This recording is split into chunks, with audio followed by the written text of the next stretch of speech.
detail. We have very few people who take time to read through documents word for word. Isaac is such a person. The Judicial Service Commission in Kenya has suffered because lack of a person who understands human resource management. I therefore support the appointment of a joker that she's going to bring into the Judicial Service Commission a competence that has been lacking. Thank you, Mr. Speaker.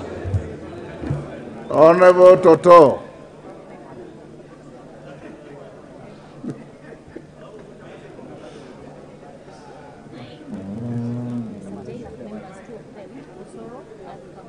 Okay. Give the microphone to the women rep for Bomet. Thank you, Mr. Speaker, for giving me this chance. I also rise to support the two members for their appointments. Mr. Speaker, I rise to support Mheshimiwa Isaac Bruno Ruta, having been served as the Member of Parliament for Chepalungu constituency. He was also our first governor in Bomet County. He was also the chair of the governors in the council. He has been